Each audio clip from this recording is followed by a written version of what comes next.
두 분 안녕하세요. 네, 안녕하십니까. 안녕하십니까. 제가 모두에 어떤 얘기를 나눌지 이 말씀을 드렸습니다. 좀 이르다고 할 수도 있지만 오는 11월에 펼쳐지는 미국 대통령 선거 좀 평범한 선거가 아니겠느냐 이렇게 봤었는데 이 코로나19 사태가 계속 악화가 되고요. 또 인종차별 문제가 주요 이슈로 떠오르면서 미국 대통령 선거의 판세가 많이 흔들리고 있다 이런 보도가 많습니다. 이 얘기를 좀 집중적으로 해보도록 하겠습니다. 예, 허성희 사장님. 네. 어떻게 보면 방송사상 가장 먼저 이 조 바이든 이 민주당 후보가 유리하다 이런 네. 얘기를 하셨어요. 벌써 한 달 전에. 네네. 지금 생각도 변화가 없으신가요? 지금은 뭐 그 당시에 제가 한 달 전에 이야기했던 한 70%뭐 좀 넘을 거다 당선 가능성인데 네. 지금은 저는 한 85% 대세를 탔다고 저는 확신합니다. 제가 이제 그 당시에는 이제 시간이 없어갖고 그 배경은 제가 왜 그런 확신을 가진 모였는데 오늘 좀 잠깐 설명 좀 해주시죠. 제가 이제 1월 달에 금년 1월에 이제 그 우리 코로나 사태가 확정되기 전에 제가 미국을 다녀왔습니다. 네. 1월 말에 미국 가서 그 당시에 제가 미국 가서 미국의 소위 말하는 주류 한 1%에 속하는 사람들을 한 10여 명을 만났습니다. 워싱턴에. 네, 저 맨하탄 워싱턴에서 예. 만났는데 그분들이 이제 다 뭐 그 경기도 좋아지고 뭐 그 우리 보호무역으로 인해 갖고 경기도 좋아지고 그 미국 내수 시장도 살아나고 뭐 다 좋은데 예. 다 끝나고 나서 이제 정치 이야기를 하면서 얘기가 뭐냐면은 기분이 나쁘다는 이야기를 다 합니다. 그 사람 이제 10여 명 되는 사람들이 보면 뭐 아이리시계도 있고 주이시계도 있고 뭐 스페니시계도 있고 다 성공한 사람들입니다. 예. 그분들이 미국의 이제 주류들입니다. 예. 1% 되는 사람들인데 그분들이 뭐냐면은 기분이 나쁘다는 거예요. 야, 기분이 이런 식으로, 나쁘다. 이게 무슨 말, 이런 식으로 우리가 돈을 벌어야 되나 이런 이야기를 하더라고요. 대부분 공통적으로 이게 무슨 말인가 했더니 예. 자기들이 지금까지 미국 그 헌정사상, 미국 정치, 미국 헌법 정치인, 특히만 미국의 가치가 이렇게 흔들리고 훼손된 게 처음이라는 거예요. 이게 무슨 말이냐. 이럴 때 트럼프 대통령이 당선되고 나서 소위 말하면 미국의 이 헌법 정신 가치라는 것은 가장 큰 게 포용입니다. 네. 미국이라는 나는 아시겠지만은 사실 다민족, 다인종들이 모여갖고 미국을 만들고 이민사회 아닙니까? 그렇죠. 미합중국이라고 그러잖아요. 그렇죠. 그래서. 예. 그 말하자면 이 이민사회라는 것을 그 다양한 사람들을 목소리를 사실 성조기 밑에다가 딱 세우면은 다 하나가 됩니다. 그렇게 네. 해왔습니다. 그런데 이것을 트럼프 대통령이 뭐 이 다 우리 당장 우리만 하더라도 이 동맹 관계를 돈으로 가치를 환산한단 말입니다. 이거 아니거든요.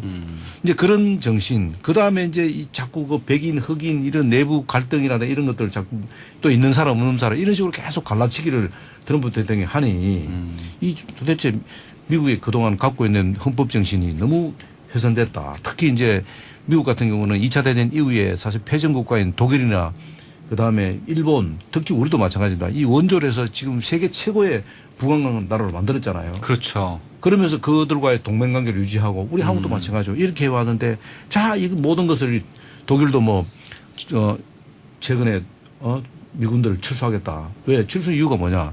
뭐 주둔 비용을 적해주는 이 말이 안 되는 이야기거든요. 동맹의 가치를 돈으로 할수 이런 저런 이야기를 쭉 하면서 야, 이 주류들이 이 돌아서는구나. 줄이면 그분들의 어떤 정치적인 지향적은 대부분 공화당인가요? 뭐 민주당인가요? 그런 건 없고. 거기는 이제 미국은 대체적으로 부인이 이제 공화당이면은 남편은 또 저 민주당 찍고 이렇게 보험을 다 듭니다. 되게 정치적 성향이 그렇습니다. 예. 전체적으로. 우리하고 좀 다릅니다. 우리랑 좀 다르네요. 네. 예. 그리고 뭐 그 공화당 지지하더라도 또 개인적으로 또 대통령, 민주당 대통령하고도 친하게도 지내고 이거는 뭐 아주 미국에서는 잔선해서 그거는 뭐 중요한 게 아닙니다. 그래서 이제 미국이 이번에 트럼프 때문에 어렵다고 확신했어요. 그래서 미국 주류 사회가 그동안 미국이 쌓아왔던 어떤 헌법 정신의 가치, 또 어떤 세계 그 최고의 나라로서의 자부심 이런 부분에 상당한 좀 상처를 입은 거네요. 그런 것을 저는 밑바닥을 깎고 또 최근에 뭐 언론에서 보면은 사실 공화당 주류 뭐 특히 파웰이라든가 뭐 이런 쪽의 사람들이 공화당 주류 사람들이 상당 부분이 트럼프를 지지 안 하겠다고 뭐 이렇게 얘기를 하니 이거는 이제 확실히 이제 조 바이든 쪽으로 대세가 이제 흘러갈 많다. 나머지 이제 뭐 자세한 또 여론조사 이런 거는 우리 또 배종찬 전문가님이 계시니까 뭐 얘기 좀 해주시면 좋겠습니다. 1월 말에 이 미 주류 사회가 흔들리고 있다는 것을 목도하면서 미국 대선이 심상치 않다라고 하는 걸 이미 올 초에 네, 느끼셨던 느꼈습니다. 거네요. 네. 예. 지금 근데 이제 올 초부터 어떻게 보면 시작된 그런 변화의 흐름이 지금 뭐 실제 여론조사나 이 지지율 조사에 지금 반영이 되고 있는 거 아닌가요? 나타나고 있죠. 예. 근데 실제 여론조사는 2016년에 트럼프 대통령이 첫 대선 후보로 나섰을 때도 예. 힐러리 클린턴이었죠. 민주당 후보가 많은 여론조사에서 사실 앞섰거든요. 그럼에도 불구하고 최종 결과는 트럼프 대통령이 당선이었습니다. 그러니까 지금 현재 객관적인 데이터로 볼 수 있는 여론조사는 트럼프 대통령이 상당히 불리하게 나타나고 있어요. 폭스뉴스, CNBC 방송 또 키니피엑대 미국의 대학교인데 예. 이 대학이 계속해서 대선 여론조사를 오랫동안 정기 지표화해서 조사를 하고 있는 예. 곳이기도 한데 미시건, 또 플로리다, 위스콘신, 펜실베이니아, 애리조나, 노스캐롤라이나 이 주들은 어떤 주들이냐면 말 그대로 경합주입니다. 그러니까 스윙 스테이트라고 해서 어떤 선거에서는 민주당 후보를 어떤 선거에서는 공화당 후보를 지지했던 거죠. 그런데 지난 2016년 대선 같은 경우에는 이 네. 경합주가 트럼프 대통령을 지지하면서 사실상 당락이 엇갈렸습니다. 그런데 저는 지금 당장은 여론지표상은 상당히 불리하다고 봐요. 트럼프 대통령이, 예. 이렇게 나타나고 있으니까. 그런데 아직까지 저는 시간의 변수라는 것도 있다. 왜? 대선이 다가서면서 앞으로 이제 10월 달 가면은 TV 토론이 있거든요. 네. TV 토론이 있기 때문에 저는 세 가지 변수를 반드시 볼 필요가 있다. 지난 4년 전에 2016년 대선에서도 전체 유권자의 득표는 힐러리 클린턴이 더 많았어요. 네. 그럼에도 불구하고 이건 한 주에서 선거인단을 한 명이라도 더 많이 가져가면은 미국이 약간 독특한 선거 제도가 그렇죠. 있죠. 그렇죠. 그러니까 예. 승자 독식 구조죠. 위너 테이크스 올 구조. 이게 아베의 노래도 있지 않습니까? 마마미아에. 네. 근데 저는 세 가지 변수를 봅니다. 하나는 이제 TV 토론을 통해서 상당히 영향을 받을 수도 있다.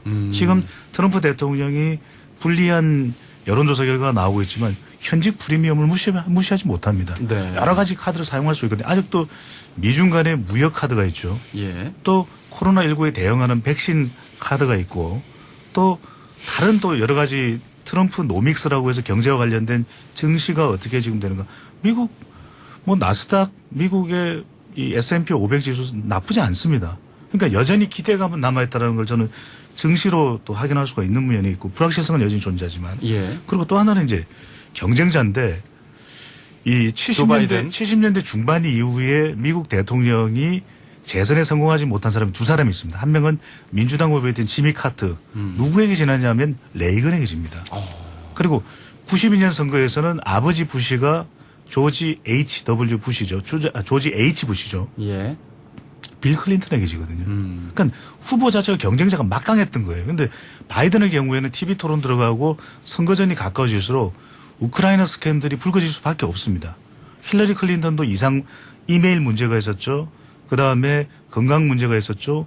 바이든의 우크라이나 의혹 여전히 해소된 거 아니거든요. 우크라이나 스캔들에 대해서 네. 청취자분들께 좀 설명을 좀 해주시죠. 그렇죠. 이건 이제 아들이 우크라이나에 상당한 재력을 가지고 있는 기업의 일종의 자문역으로 취업이 된 것이거든요. 조 바이든 후보 아들이요? 아들이.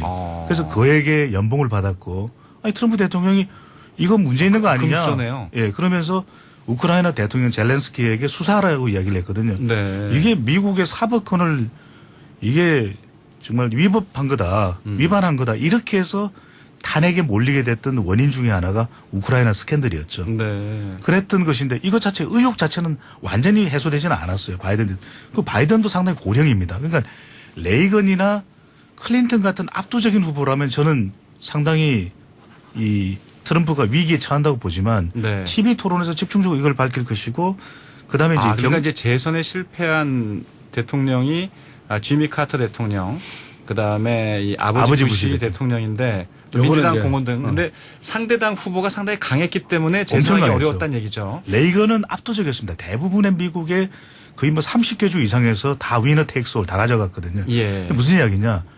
지금의 여론조사는 분명히 저는 이건 객관적인 과학적인 조사 방법이라고 봐요. 그런데 트럼프 대통령이 워낙 언론에서 부정적으로 나오다 보니까 비호감 지수가 높죠. 이런 경우에는 실제 자기가 이 정치적으로는 지지하더라도 여론조사에 응하지 않는 경우가 있습니다. 미국도 마찬가지예요. 이걸 우리가 이른바 이 프랑크푸르트 학파인 노엘레 노이만 교수의 침묵의 나선 이론이거든요. 네. 응하지 않는 겁니다. 근데 어디에다 본인의 마음을 표출하느냐. 유튜브 같은 데 표출하는데 대표적인 지난 4년 전의 선거에 참모가 로저 스톤이라는 인물이 있거든요. 네. 그 사람들이 유튜브를 보고서 그쪽에서 선거 전략을 펼치면서 트럼프 당선을 이끌어냈는데 저는 지금 뭐 트럼프 쪽으로 많이 기울어져 있다 이렇게 이야기하기는 힘들지만 네.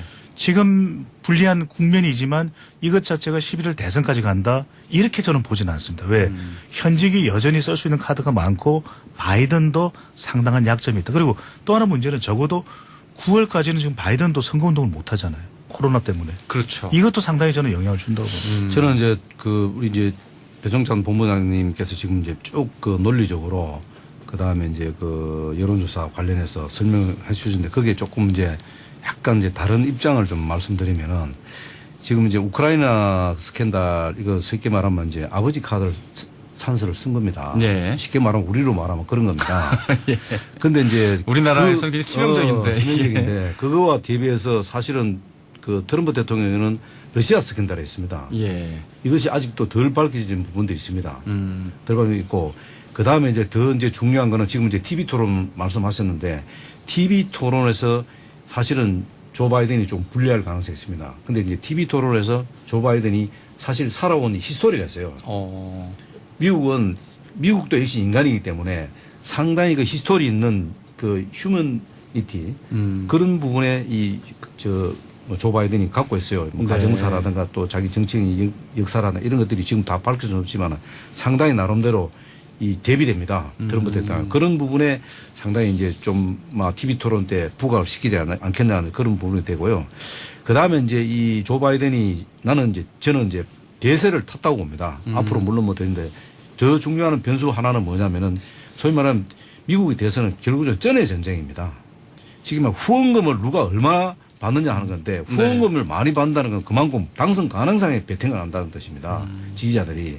그러면은 이 천문학적인 돈을 쓰게 되는데 지금 이렇게 보통 과거의 전례로 보면은 트럼프 대통령이 지금 이제 그 선거 한 6개월 정도 남았잖아요. 이때쯤 예. 되면은 후원금이 어마어마하게 들어옵니다. 그런데 후원금이 많이 지금 들어오고 쌓이고 있다는 지금 금고에 후원금이 쌓이고 있다는 지금 소식이 전혀 없어요. 지금까지. 이제 그런 거 볼 때는 상당히 그 미국 사회가 그 어떤 말은 안 하지만은 그 소위 말하면 트럼프를 지금까지 지속적으로 지지했던 지금 백인 주류들이거든요. 예. 백인 주류들도 침묵을 하고 있다는 겁니다. 그래서 앞으로 이 대세를 끊기 쉽지 않다. 특히 이제 바이든은 주로 이제 중도 성향의 표를 많이 얻어가거든요. 네. 그리고 이제 오바마 케어를 개선해야 되는데 이번에 이제 이 코로나 오바마 전 대통령이 오히려 선거운동을 많이 해주시는 것 같아요. 오바마 케어를 갈 수밖에 없는 상황으로 만들다 보니까 저 후보는 약하신데 그렇습니다. 뒤에 오바마 대통령이 예. 백인 아닌 뭐 흑인이라든가 스페니시라든가 다른 그 소위 말하면 그 지지층들은 오바마 케어에 대해서 상당히 이번에 다시 한번 경각심, 이 오바마 케어가 굉장히 좋구나 하는 것을 알게 돼. 그래서 오바마 케어가 다시 부활이 되는 거예요. 그러다 보니까 오바마 대통령이 지금 적극적으로 지지를 하고 나섰지 않습니까? 네. 과거에 이제 전직 대통령이라든가 전직 장관 이런 사람들이 자기 자당의 후보 하더라도 이렇게 막 적극적으로 잘 나서지 않습니다. 왜냐하면 중립을 지키기 위해서 하는데. 전직 근데 대통령이 이렇게 나선 적이 없어요. 예. 이번에 이렇게 나서고 있다는 것은 뭔가 지금 이제 당선 가능성이 유력하다고 보는 겁니다. 왜냐하면 그분들도 다 나름대로 안테나가 있지 않겠어요? 예. 정보 안테나들이. 그러면 거기에 대해서 다 듣고 있다 보니까 이게 이제 주류가 이 돌아서구나. 사장님이 피부에 와닿는 표현을 많이 쓰세요. 안테나. 솔깃해지네요. 그러니까 아니, 다른 왜냐하면 과학적인 얘기보다 아침에 우리 저 불교 방송 청취자분들이 예. 뭐 다 너무 따분하게 정치 이야기 따분하지 않습니까? 그래서 오늘 미국으로 간 거 아니에요, 쉽게 지금. 좀 이렇게 뭔가 좀 이렇게 프레시한 느낌을 들기 위해서 예. 좀 재밌게 하기 위해서 그렇게 말씀드립니다. 그래서 저는 이런 그 이제 주류 사회 변화 이런 것을 잘 파악이 되면은 결국은 이 이제 대세를 이제 탔다고 보고요. 또 하나가 대세 탔다고 보는 중에 하나가 뭐냐면 지금 이 정도쯤 되면 아무리 코로나가 사태가 있다 하더라도 보통 후보가 이게 열세에 있으면은 지금 엄청나게 적극적으로 방어를 합니다. 네. 대신 그 운동도 하고 못하게 돼 있는 게 아니지만 적극적으로 하게 돼 있습니다. 그럼에도 불구하고 조 바이든은 지금 아주 여유있게 가고 있습니다. 여유있게. 그럼에도 불구하고 여론조사는 10% 이상 모든 주에서 지금 나오고 있잖아요. 평균이. 그리고 지금 제일 중요한 건 언론이 거의 다 돌아섰다는 겁니다. 언론은 원래 트럼프랑 또 좀 네네네. 사이가 안 좋더라고요. 다. 안 좋은데도 거의 다 막 돌아서고 이러다 보니까 결국은 뭐냐. 이번에 이제 대세를 바꾸긴 쉽지 않겠다. 네. 이대로 그냥 가고 최근에 접근 또 이런 그 뭐 뉴스 보도에 보면은 트럼프 대통령도 상당히 그걸 지금 이제 대세가 이거 안 되겠다 하는 그냥 그 재선 어렵겠다는 걸 본인 스스로 일단 좀 어렵다고 이제 서서히 인정하는 그런 시그널이 나타나기도 있다는 보도가 있어요, 지금요. 예. 그렇게 볼 때는 일단 뭐 대세는 조반으로 가는 것도 뭐 알 수는 없죠. 저도 이제 뭐 이사장님 말씀 상당히 설득력도 있고 또 공감하는 바도 있는데 저는 미국 대선에서 반드시 지켜봐야 될 것은 TV 토론이 상당히 중요하거든요. 왜냐하면 네. 현직 대통령인데 좌충우돌 하고 있죠. 심지어는 현직 대통령의 안보 보좌관을 냈던 존 볼턴이 회고록을 내지 않나 또는 대변인도 지금 회고록을 내고 있지 않나 상당히 사람과 관련된 인재 악재가 상당히 많은 것이 트럼프 대통령이긴 한데 그럼에도 불구하고 저는 미국 유권자들의 성향도 많이 달라졌다. 과거에는 민주당 취향의 미국 유권자들의 성향도 상당히 강했거든요. 그런데 예. 요즘에는 이해관계가 상당히 걸려 있습니다. 미국 중서부에 또 미국 유권자들은 미중 무역에서 좀 더 많은 이익을 얻기를 원하고 그러다 보니까 공장들도 돌아오라고 리쇼링 이야기를 하고 있거든요. 그래서 우리가 언론상에서 보고 있는 트럼프 대통령에 대한 선호도와 미국 국민들의 정말 일상적으로 우리가 파고 들어갔을 때의 상황은 또 다를 수도 있는 것. 그리고 조 바이든 전 부통령이죠. 왜냐하면 지금의 민주당 바이든 후보에 대한 지지가 바이든 인물에 대한 지지일까 아니면 반 트럼프 정서일까. 반 트럼프 정서일 가능성이 상당히 높거든요. 그러네요. 바이든에 대한 인물이라기보다는. 그래서 저는 적어도 적극적으로 대선에 나서는 트럼프 대통령도 더 본격적으로 나서는 8월 9월 국면을 저는 더 주목해 볼 필요가 있다. 지금 객관적인 지표는 트럼프 대통령이 상당히 불리하지만 현직 대통령은 재선이 정말 목표거든요. 그런 그렇죠. 만큼 저는 8, 9월 정도 가야 좀 알 수가 있고 여론조사 물론 저는 객관적이고 사회과학적인 방법이긴 하지만 여기에 빅데이터나 다른 또 뉴미디어도 좀 추가를 해서 분석을 할 필요는 분명히 있는데 정말 관전 포인트는 저는 TV 토론에 대한 가능성이 상당히 높다. 왜? 트럼프 대통령이 4년 전에도 상당히 밀리고 있었는데 TV 토론을 보고 나서 CNN에서 CNN 시청자들을 대상으로 한 조사에서는 힐러리 클린턴이 훨씬 더 토론을 잘했다는 거예요. 네. 근데 많은 전문가들이 봤을 때는 그 당시에 대세를 주도했던 것은 트럼프 대통령의 토론 능력이었다. 그래서 어프렌티스라는 프로그램을 통해서 상당히 대중적 친근감이 있잖아요. 물론 대통령이 되고 나서는 많이 굴곡지긴 했습니다. 인종 갈등도 있고.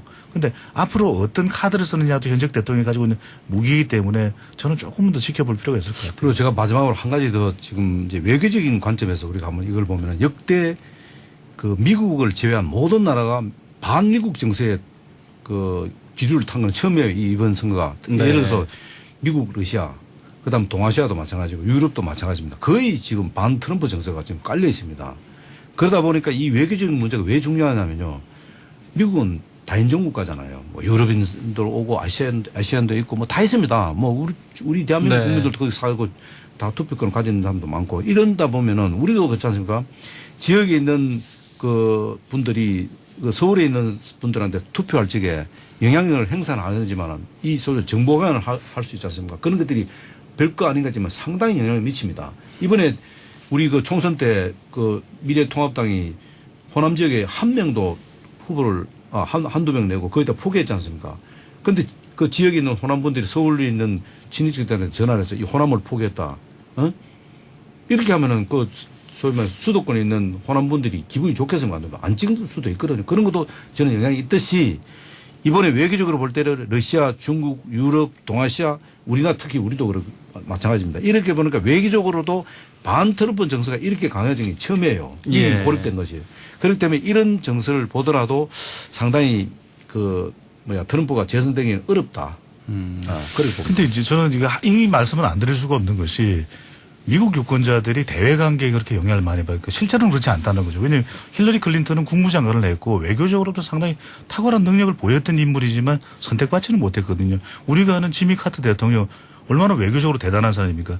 오히려 이 대통령, 퇴임 대통령으로서 오히려 현직 대통령보다 더 나은 모습이었다는 평가를 받을 정도고 아버지 부시도 걸프 전쟁에서 승리를 했고 대외 관계는 상당히 업적이 있거든요. 그렇죠. 근데 중요한 건 미국 국민들은 내부적으로 경제에 대해서 얼마만큼 기여를 했느냐 이게 중요한데 서로 미국의 아주 객관적인 평가는 미국 증시도 그렇고 미국 내의 이 산업의 펀더멘털도 그렇고 트럼프 대통령이 와서 미국 이익이 우선이다. 이 슬로건이 먹혔었거든요. 그래서 저는 그런 점에서는 미국 유권자들 아주 좀 깊숙한 속성도 좀 눈여겨볼 필요가 있다. 대외 변수는 영향을 미칠 수는 있겠지만 저는 부분적이라고 봅니다. 알겠습니다.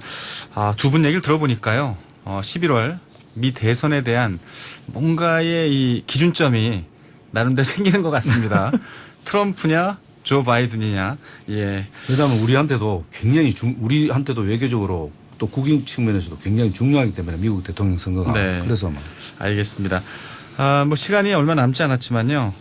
국내 잠깐 돌아오면 이 문재인 대통령의 이제 국정 수행 지지율이 50% 초반에서 이제 계속 횡보를 하고 있는데 어제 민주당 김두관 의원 전화 인터뷰를 했습니다만 이른바 이제 인국공 사태, 인천국제공항공사의 이제 비정규직 노동자들 이 정규직 전환 문제 이 부분이 굉장히 좀 뜨거운 이제 논란거리였는데 오히려 20대 지지율이 또 올랐다는 얘기가 있는 모양이에요. 이게 맞나요, 배 소장님? 어느 조사기관의 수치를 기준으로 하느냐가 중요한데 예. 20대의 경우에는 뭐 신보수 성향이 나타나고 있다라고 해서 주목을 받고 있는 세대거든요. 예. 60대의 이제 부모 세대의 영향을 뭐 많이 받는다 이렇게 이야기를 하기도 하는데 그럼에도 불구하고 20대가 오를 수 있었던 이유는 북한 문제는 또 해결된 셈 아니겠습니까? 네. 김정은 위원장이 또 반전 카드를 꺼내들면서 긴장 관계가 또 어느 정도 일정 부분 해소됐기 때문에 그 영향이 저는 더 크다고 보고요. 그리고 인국공과 관련돼서는 20대 여론이 좋지는 않을 겁니다. 그럼에도 불구하고 뭐 정부 여당에서는 적극적인 해명을 했고 여전히 이 논란은 끝은 아니라고 봐요. 그래서 20대가 상승한 이유가 어디에 결정적인 영향을 받았느냐. 오히려 발표된 조사 결과를 보면은 조금 다른 것도 있어요. 그러니까 예. 어느 시점에 조사가 됐느냐. 인국공보다도 이 안보 불안감이 좀 해소되면서 저는 오히려 더 상승했을 수 있는 것이고 인국공이라는 건 앞으로 이게 이제 인천국제공항공사가 워낙 선호도가 높은 직장이기 때문에 그런데 앞으로도 더 영향을 지켜봐야 되는 부분이겠죠. 예. 저는 이제 인국공이 관련해서 이제 그동안 그 언론을 통해서 이 소위 말 여당의 해명이라든가 그다음에 언론이 접근하는 방식 이런 걸 보면은 대부분 논리가 이런 것 같아요. 인국공 문제는 국민 여러분 이성적으로 생각해야 된다 이러는데 이 문제는 이성적으로 접근할 부분이 아니에요.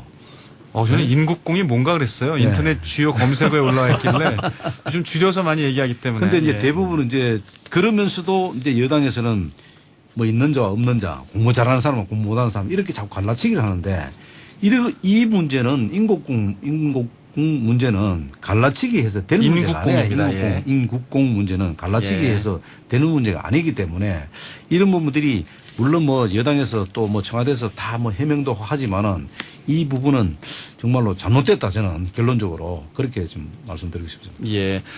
끝으로 미 대선과 관련된 이 문자 하나 소개해드리겠습니다. 4546님. 트럼프 대통령 이후에 미국이 미국답지 못하게 속물 정치를 하고 있습니다. 이렇게 올려주셨는데 이 대외적인 시각을 보여주는 것 같습니다. 예. 오늘 두 분 얘기 잘 들었습니다. 감사합니다. 고맙습니다. 국가디자인연구소 허성우 이사장, 인사이트 K 배종찬 소장이었습니다.